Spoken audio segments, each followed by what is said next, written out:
तो हेलो दोस्तों, नमस्ते। आज हमारा डे डे 10 स्टार्ट हो रहा है। तो आज भी मैंने पॉलिटिकल साइंस का ही एक टॉपिक लेकर के आया है जो हमारे बीपीएससी और सेमेस्टर 5 वाले स्टूडेंट दोनों के लिए इम्पॉर्टेंट है। तो चलिए हम जानते हैं आज का टॉपिक क्या है। तो तुलनात्मक राजनीति का अर्थ प्रकृति एवं क्षेत्र का विस्तार विस्तार का वर्णन करें। तो चलिए हम पढ़ते हैं। जो ये बीपीएससी मेंस के लिए भी इम्पोर्टेंट है, खासकर उन बच्चों की, उन एस्पिरेंट के लिए जो कि बीपीएससी में पॉलिटिकल साइंस लिए हैं ऑप्शनल के रूप में। और ये बीए 5th सेमेस्टर वाले जिनका पॉलिटिकल साइंस है उनके लिए भी इम्पोर्टेंट है, जिसका एमजेसी है उनके लिए, जिनका एमआरसी है उनके लिए भी, क्योंकि वो उनके भी टॉपिक का ये पार्ट है, उनके भी सिलेबस का ये पार्ट है। तो आइए हम जानते हैं और इनके बारे में पढ़ते हैं। तो चलिए जानते हैं। तुलनात्मक राजनीति, कंपैरेटिव पॉलिटिक्स, राजनीति विज्ञान की एक शाखा है जिसमें विभिन्न देशों की राजनीति व्यवस्थाओं, संस्थाओं और प्रक्रियाओं की तुलना की जाती है।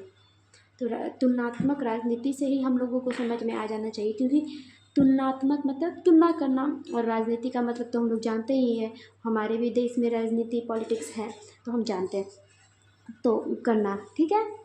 तुलना की जाती है। अलग अलग देशों की सरकार, संविधान, चुनाव प्रणाली को समझना और उनकी तुलना करना ही तुलनात्मक राजनीति है। तो हमने ये समझा तुलनात्मक राजनीति है। तो अब हम इसकी प्रकृति को देखते हैं। तुलनात्मक राजनीति की मुख्य विशेषताएं। इसकी प्रकृति की बात करें तो इसमें मुख्य विशेषताएं वैज्ञानिक दृष्टिकोण, तुलनात्मक विधि, गतिशील और व्यापक है। तो वैज्ञानिक दृष्टिकोण की बात करते हैं। वैज्ञानिक दृष्टिकोण तथ्यों और आंकड़ों के आधार पर अध्ययन करती है, क्योंकि वैज्ञानिक लोग तथ्यों और आंकड़ों का ही मान्यता देते हैं। तो इसलिए वैज्ञानिक दृष्टिकोण जो है वो तथ्यों और आंकड़ों के आधार पर ही अध्ययन करती है। वो कहीं लिखी बातों कई बातों पर विश्वास ना करके वो तुलनात्मक अध्ययन पे ही ज़्यादा विश्वास करते हैं।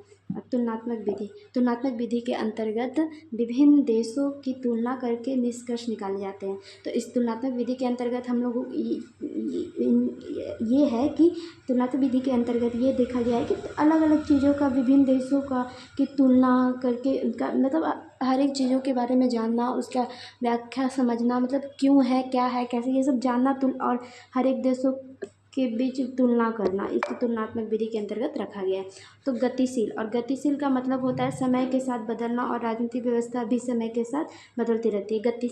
गतिशील तो होती ही है, खास करके पॉलिटिक्स तो गतिशील होती है। जैसे हम लोग भी किसी नेता को आज जिताएं, अगर वो अच्छा काम नहीं करेगी तो दूसरी बार दूसरे नेता को जिताएंगे, ऐसा होता है, तो वो गतिशील है। तो इसी तरह गतिशील, क्योंकि समय के साथ राजनीतिक व्यवस्था भी बदलती है, तो इसलिए इसमें गतिशील की भी आवश्यकता पड़ती है। और अब हम जानते हैं व्यापक केवल सरकार ही नहीं बल्कि समाज, संस्कृति तथा अर्थव्यवस्था इत्यादियों को भी शामिल करती है।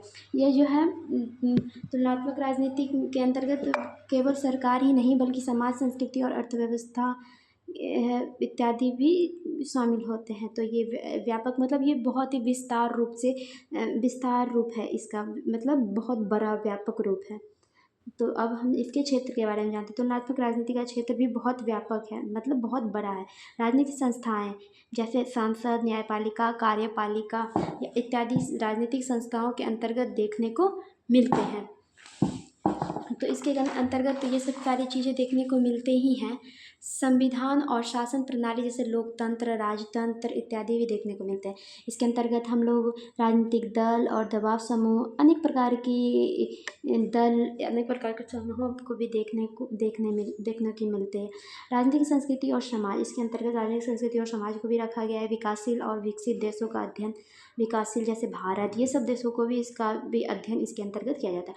तो इस प्रकार हम ये कह सकते हैं, उपरोक्त विवरणों के आधार पर निष्कर्षता हम ये कह सकते हैं कि अलग अलग देशों की राजनीतिक व्यवस्थाएं कैसे काम करती है और कौन सी प्रणाली बेहतर है, ये सारी चीज़ें तुलनात्मक राजनीति में हमें समझने में मदद करती है। इससे हम अपने देश की राजनीति को भी बेहतर समझ सकते हैं। तो मतलब अगर हम ध्यान से, अगर बढ़िया से पढ़ें, तो अगर हम इसको इस चीज़ को बढ़िया से पढ़ेंगे तो मतलब ये हमारे भी देश को समझने में, उनके व्यवस्था को समझने में हमारी हेल्प करती है।